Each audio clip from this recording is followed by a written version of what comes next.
right, here we go. Hang on. There he is. Aha. Yep, we can be done. Holy shit, boys and gals. We're back. We're here for VT Network. We weren't here last week. And, I feel like I should give an explanation because neither of us showed up.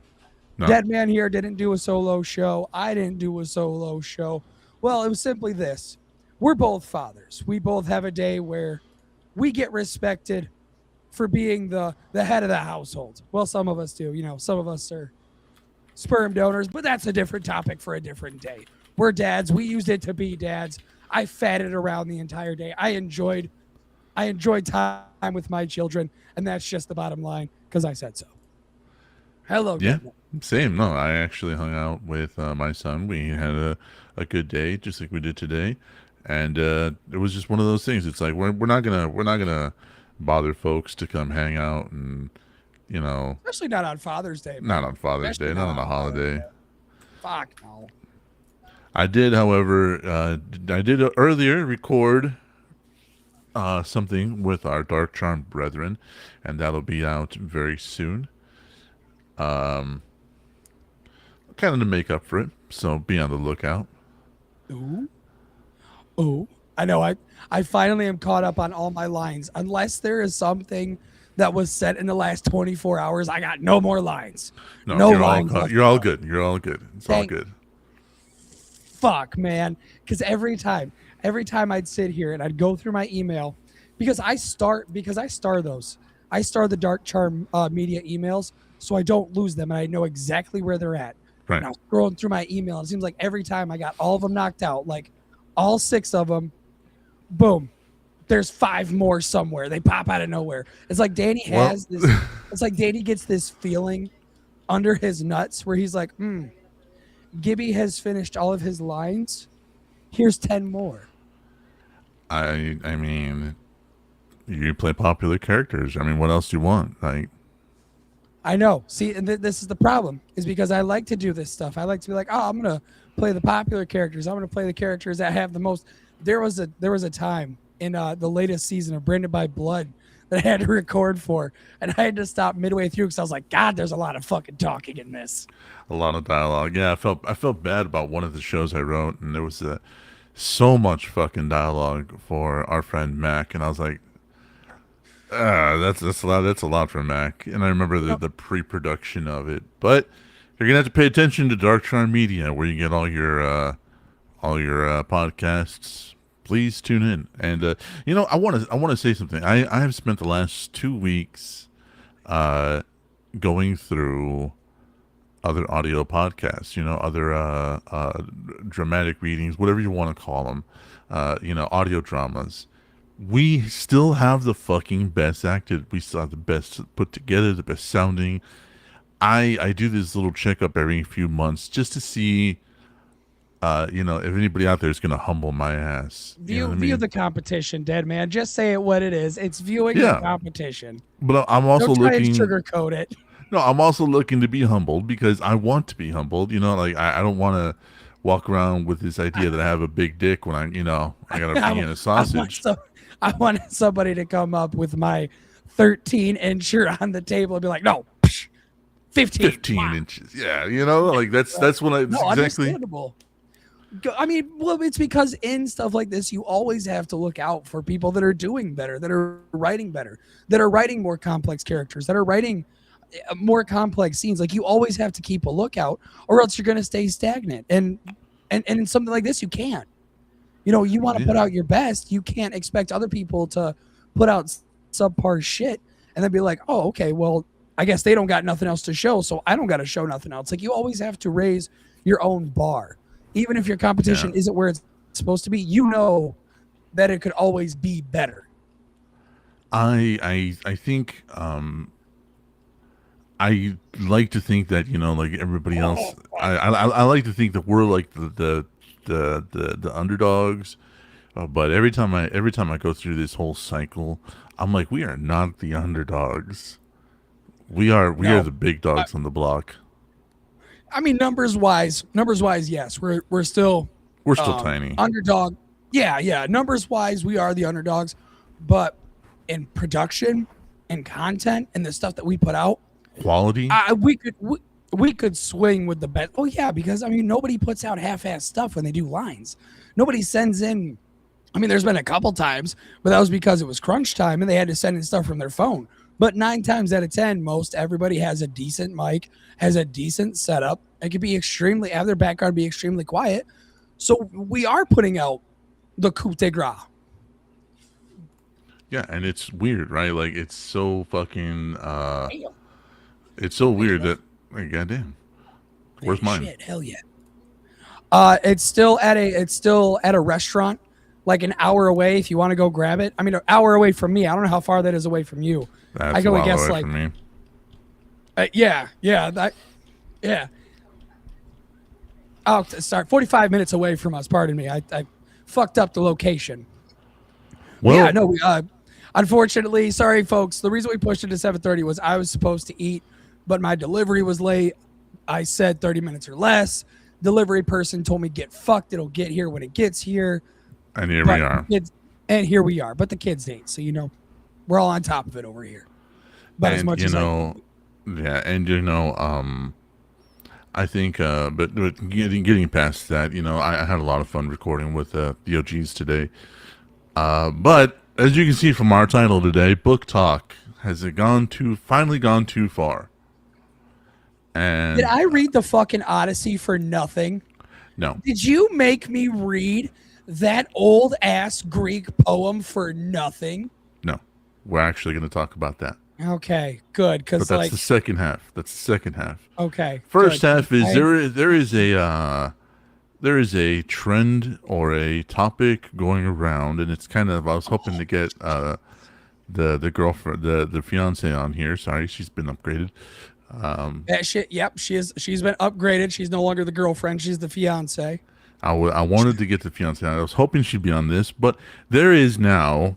She doesn't fuck with Booktok that much. Like she doesn't have a lot of that where you pay. She's aware of it. I don't think I don't know if she's aware of it. Honestly, I'm more aware. Yeah. Either way. There is a trend going around saying that authors are ableist because they're using big words in their writing, and a lot of authors are being called discriminatory because of it. Now, that's the general sentiment around this little fucking, I don't know, discussion, and a lot of readers, like actual readers, not just people that enjoy smut, but actual readers are going, what the fuck are you talking about? Here, let me. So for anybody who says that authors are ableist because they write big words that some people don't know, I'm going to show you this newfangled invention. It came from the future, 30 years in the future. I brought it back with me today specifically for this topic. It's this nice little thing called fucking Google. If you don't know what a word is, look it up. And I promise you, 90% of the people that are ableist have a way to type shit into a keyboard or type shit onto a phone, because if you didn't, you wouldn't be able to go on TikTok and bitch. Oh, it's not just TikTok. This has infected Instagram, Twitter. I saw at least one article about it on Facebook. And the thing is that as a writer, I choose my language selectively, and I know you now as a writer. Where do you draw the dialogue and the words that you use? Like where does that come from? Because I want to know, because we can actually we're actually authorities on this. We are writers. People enjoy our work. Okay. So we can speak to this, with a sense of authority. So my line when I do my writing, it stops at words I don't know. Because I'm not gonna throw a fucking college word if I don't know what it means. I want to be able to, if I can understand it, I want somebody else to be able to understand it. Right. Because if I wrote the peripherous obsidian stalactites hanging off of the cavern walls, I'm just fucking throwing a word salad at that point. The nice shiny purple rocks hanging off the cavern walls were this close to shattering. Do you see how much more I got out of that without making the sentence 5 words long? Because I could, and one of those words might not even be right. I don't even know what periphilus means. So Periphalus. periphalus, yeah. That's and that, but that's my stopping point. Is because if my character is meant to be this Average Joe. this average Joe office worker, he's not going to say all these big college words to try and sound important to all of his friends. He's just going to talk like, oh, I don't know, a normal human being would talk to a colleague or an associate, or I mean somebody they know. Like, I'm not going to use big ass words. Like, there are sometimes where Danny will send me something, I'm like, wow, that's a college word right there for no reason. That's a $5 word. Yeah, that's a $5 word, and I only got $4.99 in my bank account. What do you mean? Like some of the names he sends, I sit there and I have to like stare at my phone because I'm like, how the fuck do you pronounce that name? You know what's funny is you're not the only one. I get messages from all our other cast members going, "How the fuck do you say this?" I thank you and Danny both, because I've just started taking swings at these names, and if they're wrong, I have yet to be corrected. Like, I have yet to be corrected on these names.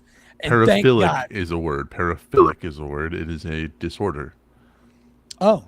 Paraphilia is classified as a disorder with the urges, fantasies, or behaviors persist for at least 6 months and cause clinically significant personal distress, social impairment, or result in harm to non-consenting parties. So that means it's a harmful disorder. So I don't think that would describe rocks, though. No, sexual. Well, I mean, one could say that you're, artistically calling something phallic. Nope. That I've admitted it on this show. I will admit when I am dumber than what I speak, and that's one of them. I just pulled a word out of a hat and hoped it fit. I didn't mean to describe nothing. Yeah, close. But and I like, and when I write, I like when people read it to be able to associate themselves with the characters I write, because they can be like, I talk like that. I know somebody that talks like that. That's why I had Sol Ferris never call Jack by his name. It's always been Jackie Boy, Jackie, Jack, Che. Yeah, it's always been that, because I wanted the instant humiliation, or like the instant sting of the words, which that's what straight to the point is, and I'm very straight to the point. My God.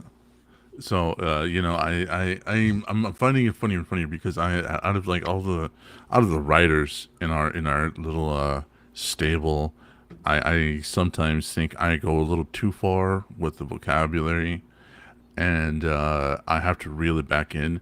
But I am a reader and I am a writer, and I have a large well to dig from, or well to draw from, when it comes for exuberant. Yeah, for when it comes for these words. But I keep my writing to, much like you, the character itself. Like, if the character is a normal average Joe, that's what he's going to speak like. That's what his observations are going to be.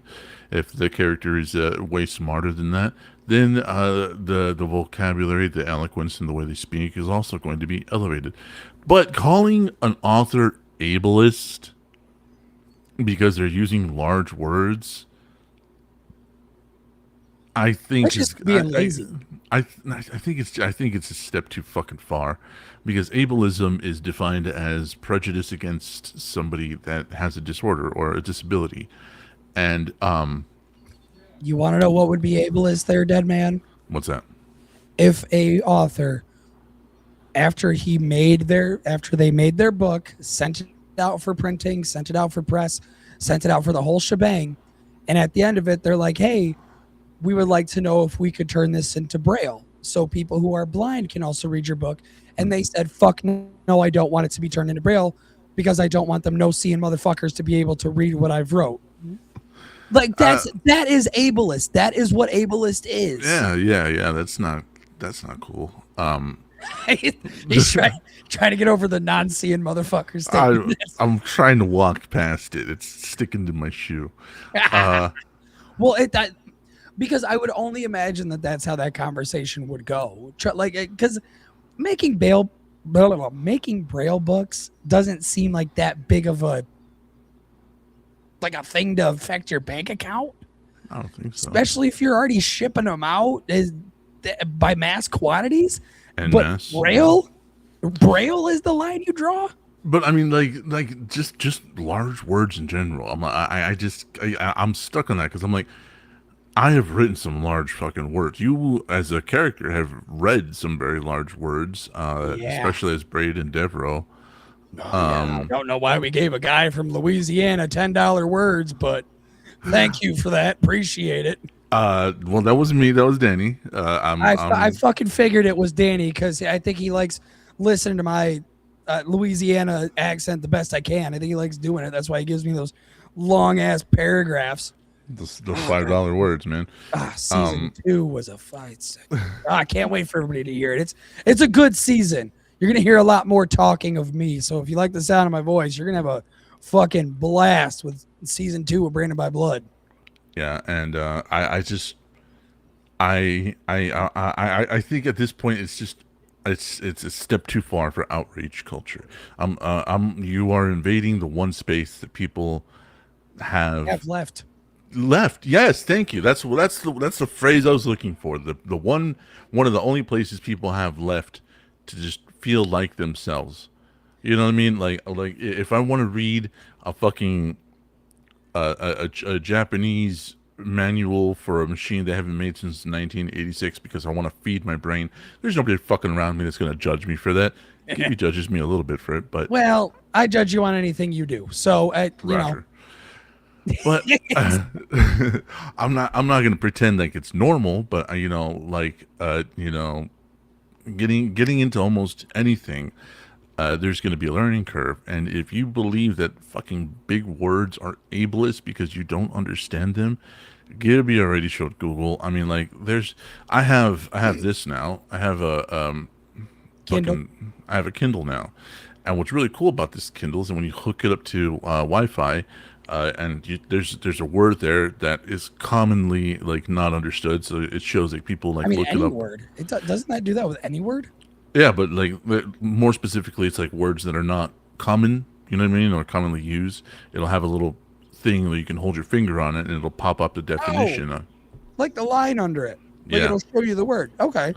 And I think that's a cool fucking feature. But even I'm like even if you don't have something like this, the iBook, in Apple products does the same thing, and I know the book reader thing that comes with Android does the same thing. I'm like, how the fuck are you not able to figure out this word, and especially when it's used in context? Book reader thing on Apple does that too with your Apple Books. It does the same thing. You can click on a word, and it'll be like, "What do you want from this definition? This is what it means."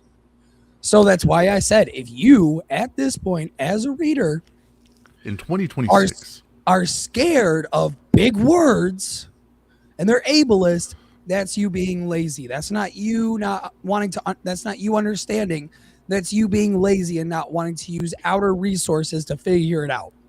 That's you lying down in the middle of the street and then saying that the bus about to run you over is being prejudiced against you. This bus is racist. He honked at me 2 times instead of 3. It's baffling to me. And the thing is that for as many people there are backing this whole thing, there is twice as many people pushing against it. And I kind of love this because it's one of the few times where almost everybody sees this as something idiotic. It's ignorant. It's ignorant as shit. I mean, do you see me as a guy who read the Odyssey and I understood every single word they said? Fuck. No. Yeah, I got messages about certain parts of it, yeah. No, I had no idea what some of those words meant. You know what I know what I did? I'm turning the Odyssey off. It's too hard. It's ableist. It's ableist. I can't read it. There's things I don't understand. No, I burned through it. Why? Because God willing, I was getting through that fucking thing. After the halfway point, it was no longer me enjoying the book. It was me finishing it out of spite. It was I'm gonna do this. There is no more, But the reason I said has Booktok gone too far is because this little war has gotten pretty goddamn nasty. The people that are saying no, it's not ableist, you're just dumb, are the same kind of people that are looking at this entire fucking thing and going, why are we doing this in the first place? Why are we arguing this? Why are we arguing? Yeah, and I'm confounded. I am really am confounded because I am really enjoying the pushback on this. This is one of the few times I'm kind of like invested in this little social media war. Some of them you are. Some of them you got to be attached to, and this is one of them. This is one of them. I think people are just being lazy, so I really don't give a fuck about it because it's like there's bigger fish to fry on the internet, and people not wanting to read big words because they're scary. I don't care. You're just being, yeah, or they don't get it. Like you don't have a multitude of other devices that can look up what the word means. Like you're just being lazy and you want everybody to pat your ass and tell you that they feel sorry for you. That's all it is. Like it's okay. It's okay. You don't understand what microscopic means. It's all right. Oh, you don't understand what obligatory means? Oh, it's okay. It's all right. We don't gotta worry about it. Yes, you do.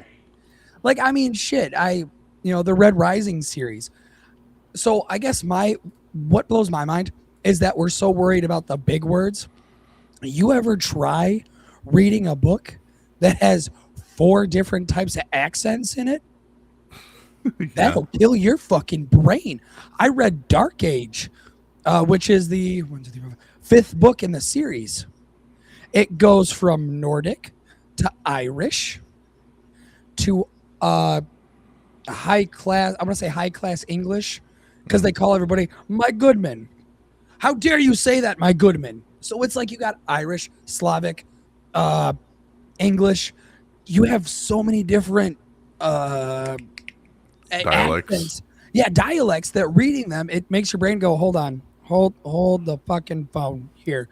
That is more confusing than big words, and I will say that right. And every time I heard the word paw, I wanted to throw my phone. I think no, I'm sorry, not paw, da.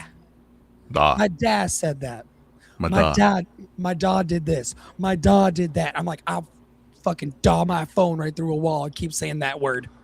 I think one of the more insufferable things for me is when an author uses something like Norse words in their writing. Like it just suddenly like, yes, this is Jimmy. He was born in Ohio, and he was raised in Cincinnati, and this is his son Jormungandr. Did they just decide to go balls to the wall with the name? It was fucking Mike and Cindy from Ohio, but here they have Jofranda. Yeah, Jormungandr. Like, oh, and their daughter Ifrit. Did we suddenly have Nordic heritage that we didn't know about? That's the one that gets under my skin because I'll like literally be reading something and then they'll reference the tree of life from like Nordic mythology, like yes, and all of us the pages of these books were made from Yggdrasil. What? Did what now? Yeah, I was like, well, you couldn't have just fucking said the tree of life. You had to call it Yggdrasil or Jormungandr. It's in the same vein of the curtains were blue.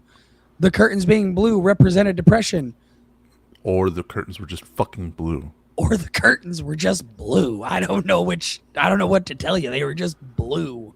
That's the one that gets me. Like when they just throw another language in there, you know what I mean? Like arbitrarily. Right. Like I can decently say with the Red Rising series, like it makes sense. Why they have different dialects, it makes sense because different colors, like different colors are supposed to represent different cultures. So it makes sense. But if you're speaking God's given English, the whole book, and then all of a sudden you throw Arabic in there for one line and never talk about it again. Yeah, or just run past it. Yeah, just don't even bring it up. Just don't even mention it. That's when it gets a little like, all right, you were trying to throw it in there to show how literary you were. You're trying to just bedazzle us a little bit. Yeah, just call it the tree of life. You don't need to call it Yggdrasil. Yeah, Yeah, we're not teenagers in high school. We don't need to bedazzle this shit. You're already doing that enough. You're already giving me a story. Speaking Right. of which, since we talked about this now, Dead Man, since he Hmm. has gotten his Kindle, has started a back on a reading adventure, as one would call it. Dead Man, do you want to Hmm. tell us about where you're at right now? Oh, Dungeon. I'm reading Dungeon Crawler Carl.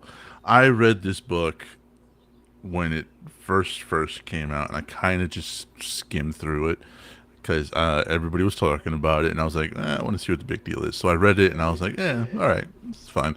But as I confessed to Gibby, I was in a completely different mindset at the time, Yeah, because and I that was came out during COVID, didn't it? yeah, and I was a bit Ah, pretentious. I ah. was, oh no, I was being a pretentious prick. I was a I bit was like, pretentious. I was like, this is below my reading level. I will not sully myself with, This is below my standards of reading. go away. No, Javen, you go. You come here. How about that? I'll touch you. Um. No, I'm not lying. I'm not lying. I got through the first book, and I was like, it seems a little pedantic to me, so I'm just gonna, or not pedantic. It seems a little, just below me, so I'm just gonna. Tongue in cheek. Kind of seemed more tongue in cheek than an actual story. Yeah, so I was like, whatever. And then like the whole thing popped up, and then you started ranting and raving about it, and I was like, oh, I, I, I remember this book. I just don't remember it being that good. You know what I mean? So I you don't remember it actually having a story and actually being or being good. somewhat You know what I mean? entertaining. So I was like, once I got this, I was like, no above. So there's wow, you see the same chat I do. I don't know why you're not. So we had a view bot in the thing. Draven was telling it to Oh, go okay, okay. away, My and bad. yeah, I thought you were telling us to go away, Draven. I was like, I'll fucking still touch boomers you. on this show, dude. I'll Holy still touch him. shit. I'll pick him up by the Well, nipples. I can't use that. That's up to you. That's a you thing. I'm nothing on My that one. apologies, Draven. Didn't mean to be mean, I don't bro. apologize. Fuck you. But hi Patty, welcome to the show. And I remember I got the offer for this, and I was just like, you know what, I need to start reading again. I need to start reading fun stuff and not just the things I have been reading. I was like, I These need to machine get manuals. shut the fuck up. I learned about like I read about a month ago about the I read about the synthetic rubies that are placed in wristwatches. I read the entire history of that. It took me like a day and a half, and I was just like, "The fuck was the point of that?"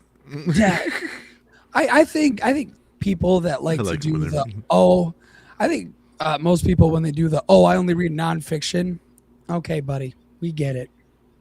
I mean, Like if that's they're good stories, awesome. But you need to talk to me about something fun. Like you need, like the fiance reads romance novels, and I love listening to her talk about it right.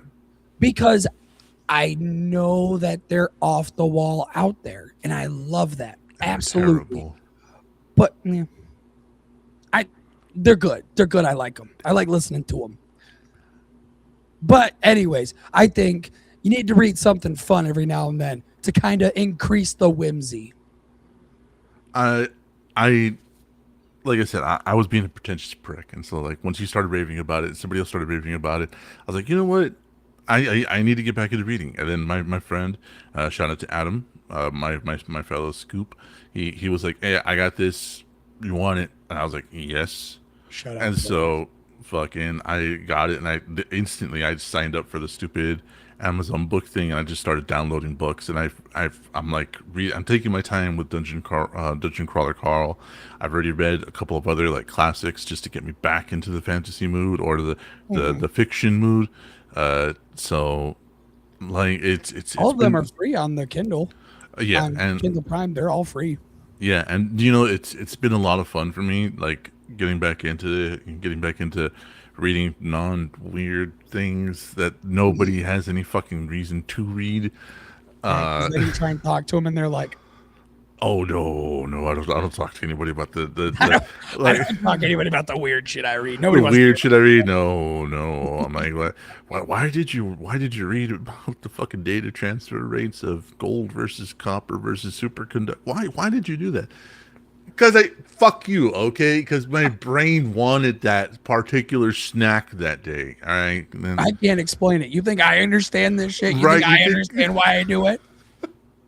It's you kind, think I it's kind of like the fucking shit you. understand? Like fuck, bro. It's like watching a weird TV show, and they're like, "Why do you watch this?" Like, you think I understand why I want to watch this? No, but I'm here. Watched all 2 seasons, and I need more. Yeah, and so I just so I'm So where are starting to you enjoy at? reading. I'm a quarter of the way through the first book. That gives me no description whatsoever. None. Princess Donut just started talking. That's not a quarter of the way. That's like the first 2 chapters. That is not the first two chapters, sir. That's Okay, but that's not a quarter of the way. That hold literally on. that's the percentage. Ah, fuck you and your Kindle. I know what it does. I know exactly what it does. Fuck, I can't argue that. Yeah. Okay, continue talking because I want to promote a local library, like as a reason why you should go to your local library. I know I'm gonna sound like one of those, please go support your local library, like the PBS type shit after a show. But I'm gonna show you something that I got from my local area library that I thought was pretty cool, and I still need to read it, but I had to get through the Red Rising series. Okay, Dead Man Talk. Okay. Well, while he does that, I did actually watch a couple of movies recently, and I've always been fascinated with the idea that if you can't, I've always believed in the idea that if you don't believe somebody's doing it well, do it yourself. Show everybody else how it's done. And a couple of YouTubers have gone out and made movies. One of them was called Hokum. It is it's a witch movie about a guy dealing with grief and so on and so forth. And it's got Adam Scott in it. And honestly, not from there is a line through there that I don't like, but outside of my own personal bitchiness, that was a damn good movie. And then on top of that, I watched Iron Lung by Markiplier. You know what? Same. So did I, and I was incredibly surprised by it. I was really impressed. I was really impressed with what he did. I know And his acting was next level, surprisingly. it was really good, and I think what surprised me the most was the idea that he did one of the most difficult projects you can take on as a filmmaker, and that is a single location, single actor. That is extraordinarily difficult. I know so many filmmakers that are about to go into the filmmaking space think less actors, less set locations.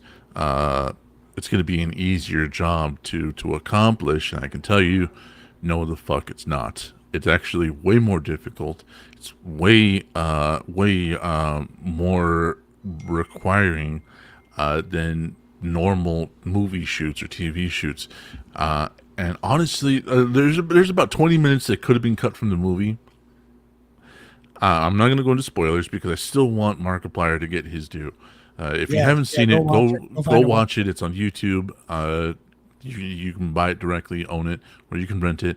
Give the guy his $5 for this movie. It's worth every fucking penny. Pay the About piper. Pay the piper on this. on that one, I can honestly, yes, 1,000,000% say support this, support this. All the behind the scenes stuff, about Cool. distribution and production and making it, I'm down with. I fuck with a lot because I am genuinely impressed with how much he went through to get this done. But I Let's quit am talking about promotion here, Dead Man, because it seems like we wanted to make sure that we got this.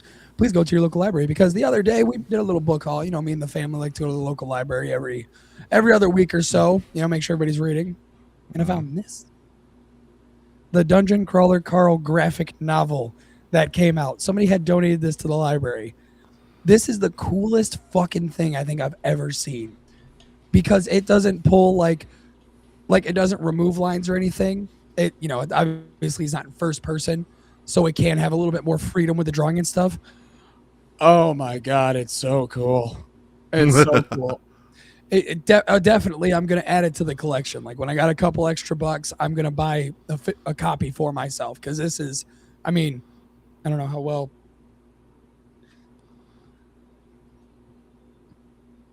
Like all of Yeah, that, look like at that. meeting Mordecai and everything, like it's cool. And I would love to see all the books get this treatment because book 3 needs a treatment. Okay, I'm gonna say it. Book 3 will need that treatment. All the other books are good as standalones. Book 3 is gonna need the graphic novel treatment. So I hope this sells well, and I hope it does well enough to where they want to do all 8 or 9 soon. I don't know when. Let's move on. But yeah, go to your local library, support it. You will find an infinite amount of wealth, even if you don't like stuff like this. Obviously, I don't got to tell you what a library is, but please just start reading more. Like Please everybody read just more. start reading more, not just as a like oh I got to pass the time, but because you want new stories. Because obviously, we're not getting anything from movies. We're not getting anything new from TV shows. No. Always, all the time, all the time, you will find something you love. And speaking of adaptations and stuff like that, before we get to the Odyssey, I have to say there's been a large push on, or large criticism of Invincible the TV show versus Invincible the comic.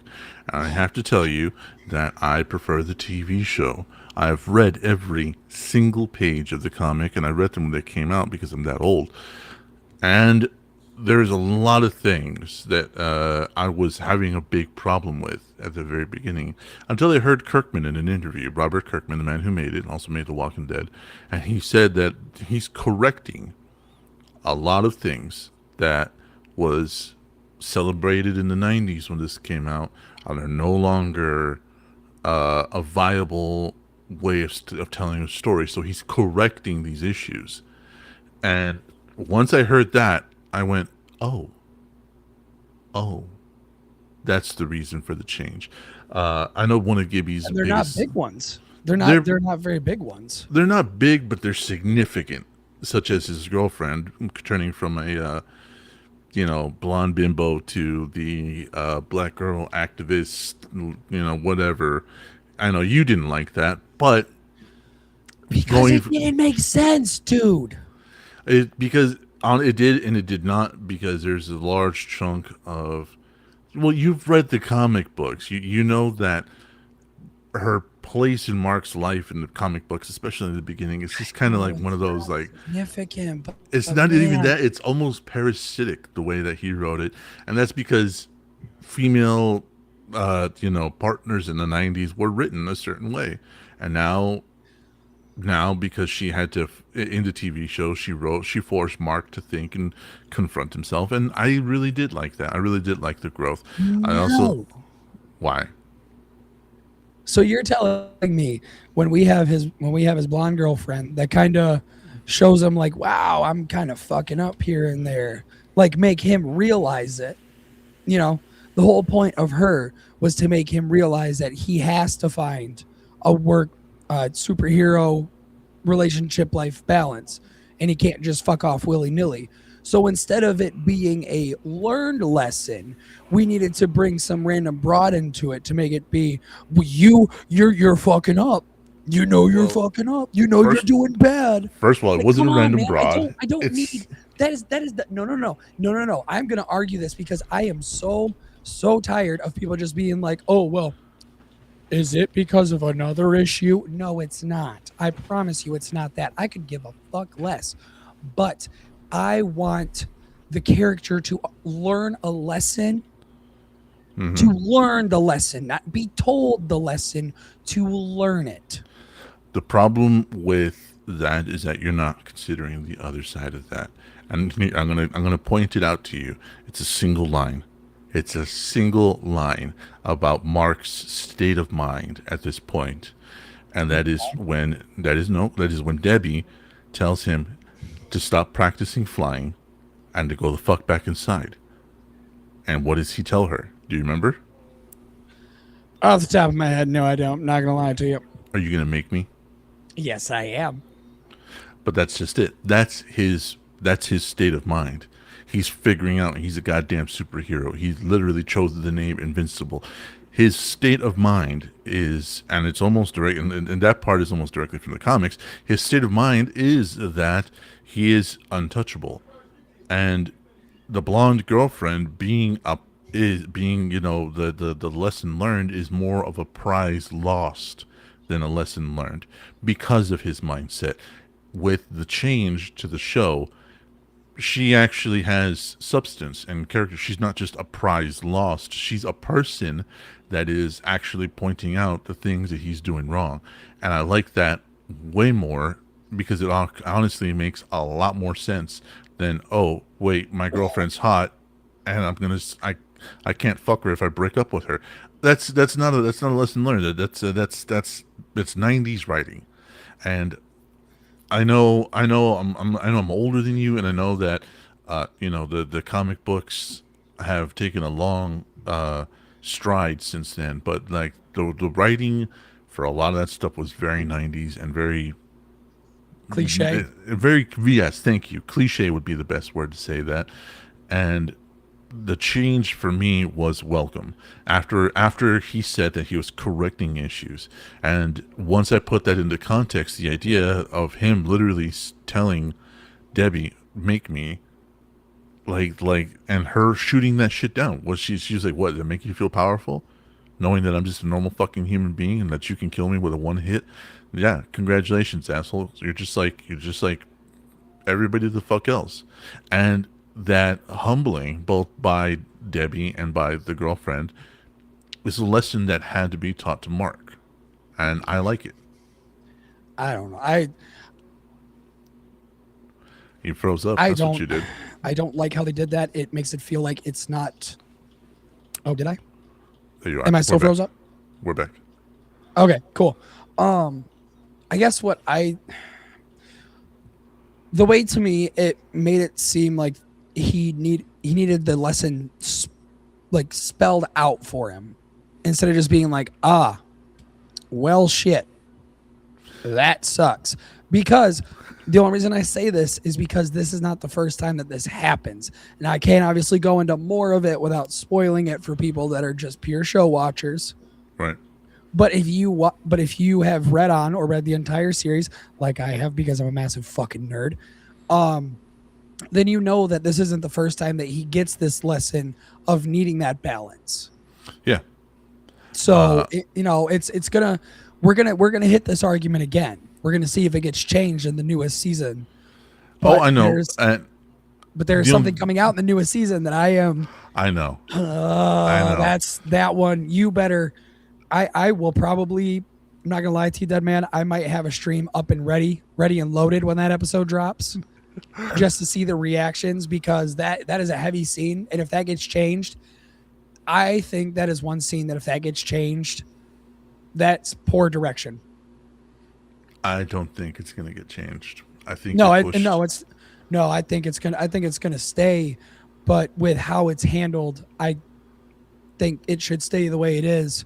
But I know when it comes to TV producers, they're going to be like, you really want us to include this in a show? And if the answer isn't yes, it is important to the overarching story, and the answer is not that, then they are going to fuck up and they are going to piss a lot of people off.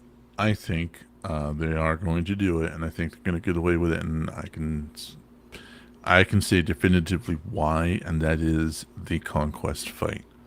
The conquest fight and the fight with Thrag at the end. Yes. They pushed the censorship limits as far as you can go with the conquest fight. Yes, they pushed that as far as they could go with that, and they let them do it because you and I both know that in the comic books it does not get that gory. It lasts for a lot longer, but it does not get that nearly that gory. I think it lasts the same, but the only reason it felt longer was because there were sounds to it. Like when I heard, I was like, It's so fucking much worse. It's worse than what I could do, but me and my fiance had to pause that after that scene and just kind of take a breather because it was heavy. It was a lot. There was a lot happening in that scene. Yeah, but then, like I was saying, the only way I can counteract, your point is to say that was my point is that I'm the father of somebody in their late teens, and lessons sometimes need to be literally spelled the fuck out. And I can say that as, from life experience as a father of two late teenagers, who are 19 and 18 years old, that, yeah, sometimes the lesson needs to be literally hand fed to them. Just like, listen, Yeah. shit heel. Yeah. No, I get it. I understand. Like I said, I wasn't. You weren't keen on it, and I get it. But don't be a purist. I'm not going to be a purist. I have not. Purist. Nah. Did you hear me throwing a fit over the Adam Eve scene where she's like, "I had a schmishmortion"? Did you hear me be a purist on that? No. No, there was a lot of pushback back in the 90s when that happened too. Well, yeah. Of course, there's going to be a lot of pushback. But I'm not going to be a purist on that because it happened the same way, just less characters in a different scene. That's it. I liked the show version a lot better. It seemed just so much cleaner. You know what I mean? Yeah. Like way cleaner than the comics. Yeah, in the comics when they're visiting, I'm just gonna say it because this is comic knowledge. So yeah. Because like in the comics, they go and visit Immortal and Duplicate, and after she spends time with a baby, she has this mental breakdown and tells Mark what happened, and it's like, okay, well, that's I guess that weighs heavy on the conscience, but I feel like the way the show handled it was like, this happened while you were gone, and I have not had a free moment to sit down and talk to you as two individuals. Yeah, two adults. I've only been able to talk to you as were they married at the time? No, not yet. Yeah, as like boyfriend and girlfriend. Like I have not had a chance to talk to you as my partner. I've only had a chance to talk to you as Mark, as Invincible. Like that, those have been our only communications. So like now is the time where I can tell you, and I'm gonna drop like a on you. And I think it was a lot better. I think the inclusion of Duplicate and Immortal, and the mom scene in the comic that like lasted so long. I skimmed past it because I was like, okay. Yeah, okay. it was okay. It was messy. I don't like it. I like the show better, but. Last thing before we move on to what the whole meat and potatoes of this show was. Yeah. I'm ready for this next season because we get to see more of the dinosaur. I'm excited and I'm ready for this. So dinosaurs. That's all I'm going to say. Dinosaurs. That's right. That's correct. Yes. Dinosaurs. Plurals. Yep. Plus we see less of Alan the alien, which is. I like Alan. Fuck. If it was anybody else but Seth Rogen. Anybody else but Seth Rogen. I like okay, so anyways, over these last couple days, this last week, I was told to not only read the Odyssey, but to watch Oh Brother, Where Art Thou, which is not only my favorite movie of all time, but also has one of my favorite movie soundtracks of all time. I have it on my phone. Yeah. Oh, same. I've got 6 songs from that soundtrack on my everyday playlist. Thing. There's a couple of them I can do without, just out for general taste. But like I know Go to Sleep, Little Baby. Oh, I know Man of Constant Sorrow like the back of my hand. That is a beaut. So part of me, I sent Dead Man a TikTok that said that, Oh Brother, Where Art Thou and the Odyssey have similarities. And me being the hard-headed asshole I am was like, no way, no, they don't. And then as I rewatched the movie, what did we do? The TikTok said, why are we getting an Odyssey movie when the perfect adaptation already exists? And it was Brother, Where Art Thou? And you were like, is this true? And I said, yeah. Yeah, because he didn't want to spoil it for me. And you might think, well, how's he going to spoil it for you if it's your favorite movie? Because it's been about a solid 4 years since I've watched it last. And in the opening fucking credits, it says, inspired by the poem The Odyssey. By Homer. And also by Homer. Okay, well, you know what I mean. You want to pick No, by Homer. That's just, they finished it off. Anyways. Okay, all right. So anyways, after being picky about it, and the main character of the whole thing, his first name, Ulysses. You want to know what the character's name is in the Odyssey? Ulysses. Ulysses. I'm So Ulysses S. McGill. I so there was one thing they did in Oh Brother. That's what I'm going to call it throughout this because that's a long ass title, and he already gets me with Bobo. He's not going to get me with two of them. I'm not going to get you with this one. Okay, so in Oh Brother and the Odyssey, Ulysses is a very smooth talker, very smooth talker. But what I like about the difference is in the Odyssey, it's a Greek smooth talking, so it's very, how do I want to put this? It's very short worded, but the words hold more impact. Whereas the Southern talk in Oh Brother, they're very long, outstretched sentences, but it's still smooth talking. It's poetry versus dialogue. And yeah, because I mean, you could include everything that you could include all of what Homer said in a movie, but it'd be like, wow, we just blew through that scene, didn't we? Yep. That was super fast. That was like 5 minutes. This thing goes on for another 15. I love I love some of the speeches that were kind of hidden in things, like the merchant in the Odyssey gets turned into the local store guy. I'm a Dapper Dan man. I can order for you, have it here in 2 weeks. Well, isn't this place just a geographical odyssey?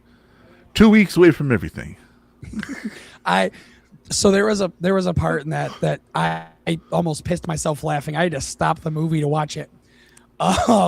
It was that same scene. He's like, "Well, I want Dapper Dan, God damn it!" And the guy's like, "Now, son, watch your profanity. This is a general store. This is a family store. This is a family store." It just says it in the most monotone voice ever. The delivery was perfect. So the reason that this got brought up is because I wanted to see the correlations between the two. Now I know that there was quite a few, but the ones that I majorly noticed was obviously John Goodman had an eye patch, supposed to be the Cyclops. Mm-hmm. Come on now. The Sirens. Mm-hmm. Again, that one's normal.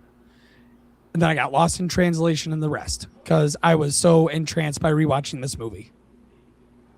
You have Death chasing him, which is the Hound Dogs and the Man with the Hollow Eyes. Oh. Yeah. Oh. That makes sense. Oh, yeah, because Death starts chasing him after he visits Hades. Yep. I remember. This is why I need to stop listening to stories at work because I forget some stuff. And you were wondering about Babyface Nelson. That is the fool. That one. Oh, okay. That makes sense. Now you get that.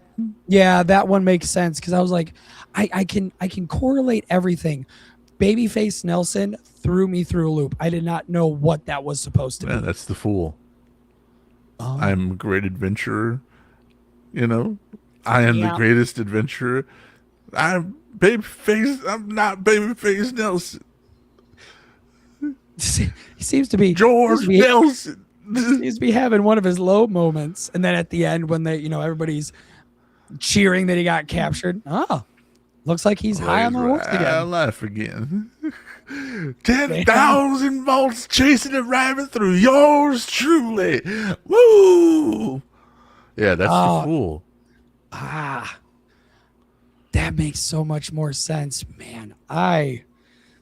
Ladies and gentlemen, if you don't want to understand movies or have somebody explain them to them, don't get friends like Dead Man here. Don't make, if you want to be in a simple bliss where you're just like, that was a good piece of media, I'm gonna move on. Don't have friends like Dead Man. Because there's differences. Obviously, Oh Brother Where Art Thou kept me awake the entire thing, but reading through the Odyssey, listening to it, I just wanted it to be done. It might have just been the speech patterns, it might have been how things are done, but it was just so boring. I think my favorite text was so this is his son, yes. And he's pissed off about all these dudes hanging around, drinking his wine, eating his food, and wanting to fuck his mom. Also, yes. All right, that's what I thought.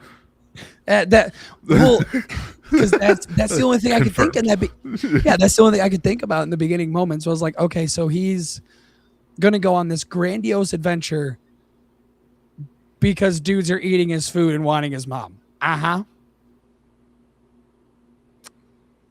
And oh, sure. I know it's not as simple as that, but then you read it back and you're like, oh, it is that simple. It really is just that simple. And then, I mean, you can tack on confirmation that his dad is alive or not. Yep. And I think it was one of the funnier messages I got about that. But he's just tired of people eating his fucking food and trying to fuck his mom. Yeah, I all right. That's what I like to do. I like to simple it down because obviously sometimes they over explain shit and I can't do that a lot. So I just like to simple it down to where it's understandable and digestible. And the pulling of the bowstring, that was another thing. Because Ulysses had a certain kind of bow that they was not popular in Greece at the time.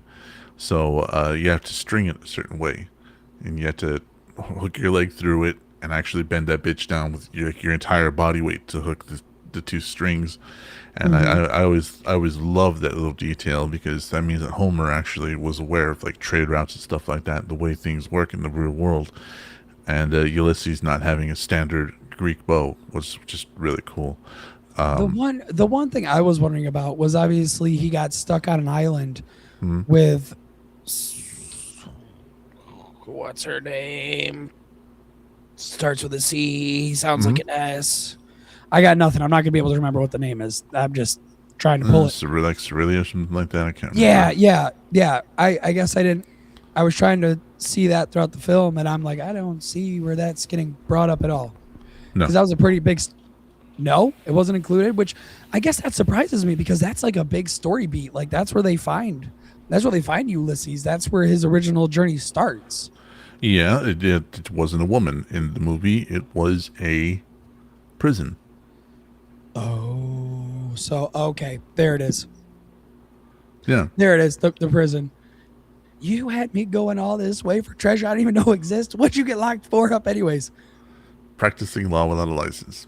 Practicing law without a license. I'll kill you. I'll kill you. RUNNOFT. Here we get in, boys. We're gonna RUNNOFT. I love that. One of my favorite scenes is still the barn, where he's like, "We're not gonna snitch on him. He's Ken. I'm sorry. I had to. I'll kill you." Fuck you, snake in the grass, some bitch. And then they start shooting the fucking like. I love the entire movie. I love. That's one of my favorite movies of all time. I love the Jesus every fucking song there. I remember like one of the times my sons came to visit, and my son was trying to show me like, oh yeah, I'm gonna show you like weird music, Dad. And I was like, you're not ready for the fucking catalog I got, son. And he was like, smoke. I started playing songs, Depression era songs from this movie, and I was like, yeah, the hidden meaning behind some of these songs are super dark. Like In the Highways and the Hedges, that's about hunting slaves. Yeah, I like Old Rock Candy Mountain because it can mean something, but I'm just here for the vibes. Oh yeah. It could be something totally dark. I don't care. I don't want to hear it. It makes me happy listening to it. Actually, there's no hidden meaning behind Big Rock Candy Mountain. It's just is it just a hobo talking about what's on the other side? It's a hobo song. Yeah, it's hobo song. If you want to equate it, it is the story that Ulysses hears about the great treasure on the other side of the ocean. Oh. Yeah, it's so fucking clever, like the way they hid these little details throughout. Yeah.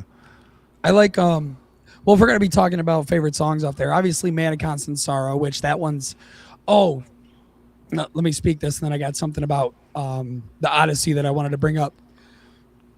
Man of Constant Sorrow, which obviously represents the travels that not only, well, Ulysses, both of them, went through this entire thing. Hmm.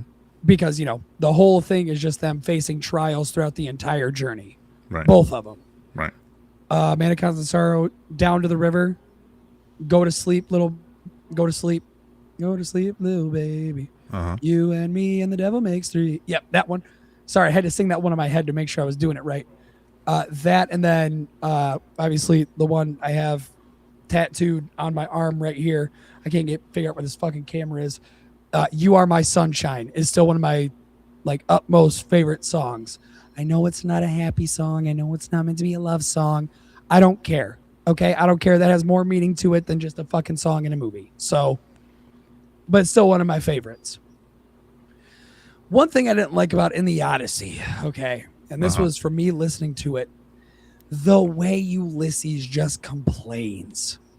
Oh, I'm a man who has faced nothing but sorrows in my trials. Please, please, beg, look upon a poor naked man. When he pulled up on the first spot, he showed up naked. I mean, butterball, naked as the day was born. Like, and just being like, I have faced trials. Oh, when will the gods stop punishing me? It was just, for me, that was like, okay, we get it. You went through trials. Your shit has happened. Move on. I know you're trying to like pull the sympathy card with a lot of these hierarchies, like a lot of these kings and queens and princesses. I don't care. I know you've been through trials. I understand. Let's move on. And I know that's part of the story, and that's just me being a picky bitch. Well, you're missing the point of it. I must be, because it just annoys me. It doesn't make me go, aha. It makes me go, eh. You said it himself. You said it yourself. Ulysses is a smooth. And the Greeks very well knew that the gods were vengeful, and the gods constantly cast suffering upon people. So when he showed up, instead of starting from zero, like anybody else, like any other shipwreck, what did he do? He played the upon gods his have tormented me. Yeah. Gods have tormented me, which again, like I texted you, it's funny to me that all the other gods have their moments where they're good people, like where they have their good, traits shown. Zeus and Poseidon, never. Those two are always the biggest assholes. Like Hades, the guy who kidnapped Persephone. He's even shown in a good light. Like even in Hercules, he's kind of shown as like a, not really a big bad guy, but like a, I got shit to do. Yeah, like just sort of like a guy who's in a rush. Yeah, and I love that because fuck Zeus and Poseidon. They two always annoy me. But yeah, that's the point of that scene. Is he's doing what he always does, and that is smooth talking his way out of starting from zero, out of starting from scratch. And like I said, the Greeks were well aware, especially in tales like this, that the gods are mean and vengeful and do untoward things towards mankind.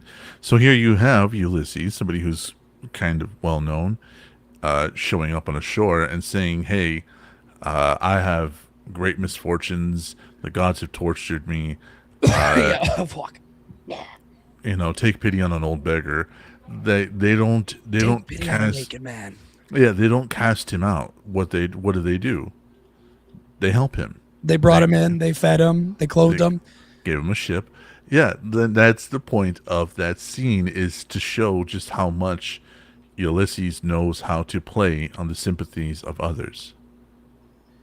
I just, whenever they're like, they rubbed oil on me, I'm just thinking, oh, you got to remember, this guy was cooked, literally cooked, like he was burnt from the sun. So yeah, when they rubbed oil on him, that fucking felt great. Oh, like putting I understand. aloe on you. Yeah, I know why they did it. Doesn't mean I don't feel a sensory overload thinking about it. a little icky. Just trying to sit in a chair and you're. I'm just imagining putting olive oil on my skin, rubbing it, and I just. I want to. So I said a statement to a fiance the other night, and it had to be proven. We watched. So we're gonna go past this. Oh Brother Art Thou, 10 out of 10. Odyssey, 4 out of 5. Okay. That's where I'm gonna sit rating wise, just because the Odyssey was a slog to get through. Like it just didn't. Even with the moments that were supposed to be explaining his adventure, it still felt like a grind to me. Yeah, it's a language. Yeah, yeah. So oh brother, where art thou? I'm gonna glaze that movie until the day I'm 6 feet under. And the Odyssey, 4 out of 5. So we watched a movie called The Waitress, and I oh, is it just Waitress? Oh, okay. So we watched it, and the uncomfortableness I felt watching that movie was next level. And my first thought was, wow. Now I'm gonna say the same thing to you that I just say to her, because when I spoke it out, I was like, this is a very bad phrase, but it makes sense. They did abuse right. Oh, I know what you're talking about. Yeah. Yeah. Yeah. And I got a weird look, but the uncomfortable moments you see with her and her husband and the way you feel afterwards, you're just like, oh, that did its job, and I fucking hate that. Yeah, I know what you're talking about. It's not a comfortable fucking anything to watch. I know what you're talking about. No. There is a lot to unpack there because uh, there's always a huge misconception about how to write something or how to deal with something, and oddly enough, Danny and I had to deal with something similar in writing a season of Fun with Dirt. We had to address nymphomania, and rather than just go the standard porn route, oh, this person likes to fuck a lot. Like, no, we actually addressed a lot of parts that don't get talked about with nymphomania, and the effects it has on the standard human psyche. So we got believe it or not, we got a lot of praise about that. But I know what you're talking about, and the thing is that yeah, it's such a strange statement to say that yeah, they did abuse right, but I think a better way to phrase it would say they showed the effects of abuse correctly. That sounds a lot less assholish. Yeah. Instead of just saying like they did abuse right, it's the effects of abuse, they showed it correctly. That sounds better. Sounds a lot better. Yeah. That's oh, my wording sucks. I try and work on it. I try and work on it for the show. No. No.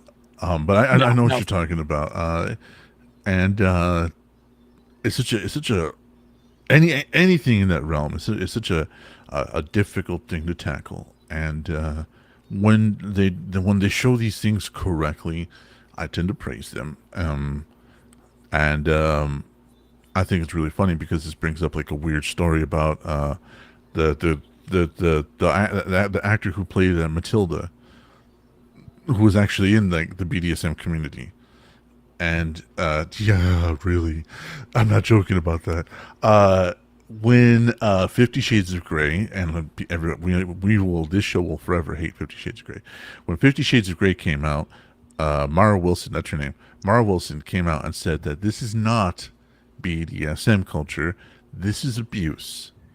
This is fucked, and if you want to actually read what an actual master dom relationship looks like, she recommended, I think, a book called The Boss or something like that. But it was weird because when she did that, the floodgates opened and a whole lot of other people started speaking out against it, and I was genuinely surprised that there was people willing to come out against such a popular form of media. And thinking about Gilbert Godfrey reading it. That's all I'm hearing right now. Still kills me. Yep. My inner goddess was dancing. Holy fuck. Like, I don't remember any of the fucking words. Hi, Gloomy. Welcome to the show. We're talking about Booktok and interpretations and stuff like that.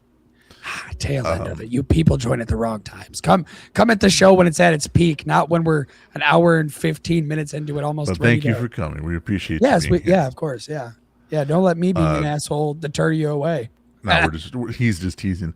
But I thought it was really interesting to see like this entire pushback against stuff like that. Start with Mara Wilson. and I know the stuff you're talking about with Waitress, and it's really cool to see that people that have suffered from abuse come out and say, "Hey, this is what it actually does," and that is really impressive. So, there, I've been putting it off, but I'm finally probably either today or tomorrow going to watch Obsession.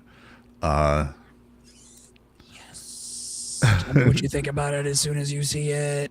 I know. Well, I mean, like, you go through like almost weekly assignments for you to catch up to me. So I'm like, you are ahead of me for one of the few times. So I'm like, I got to catch up now. So Woo! I gotta Hell watch yeah. this fucking movie because I've I been finally hearing. have a foot. Let's go, boys. I finally have a foot up. Hell to the yes. And Oh, we didn't even get a chance to talk about anime girls doing coke. Ah, we'll catch That that looks next so week. fucking cool. That's I it. I That's my yeah whole review. oh yeah and for everybody saying the fan base is gonna be toxic, no shit, it's gonna be toxic. It's about Every people in a anime fan hometown that it's base. gonna be. Yeah, give me one anime fan base that ain't toxic. If you say Bleach, I'm gonna call you a fucking liar. And no, all anime fan bases are toxic. They All of all them. are. They all are. All of them. And I belong to several of them, so I know. I belong to one, and it's the one that wants their show to just stop already. The entire thing, they just want it to end. What the fuck is that? Is that a little glow up devil fruit? That's fucking cool. It's a Nico Robbins devil fruit. Couldn't pick any couldn't pick any other of them. And they're random. I bought one for Sure. my son. I Yeah, bought two packages for my son, and it yeah, was the same random. fruit. Sure, random. Excuse Sure, me. sure, Excuse me. sure are random. My favorite straw hat is Sanji. My favorite character is let's see, now you said something. I can't fucking remember. Shanks. Oh, really? Shanks? Oh Shanks. yeah, we've had this argument before. Uh, I think mine has to be Frankie. Like I love Frankie, and I wish he would have got more. I wish he would get more screen time. But Yeah. we're hitting the end of it. We're at the end of it. So why don't you go ahead, do the thing for Dark Charm? We'll get the hell out of here. Ladies and gentlemen, thank you very much for joining us tonight. We appreciate you being here.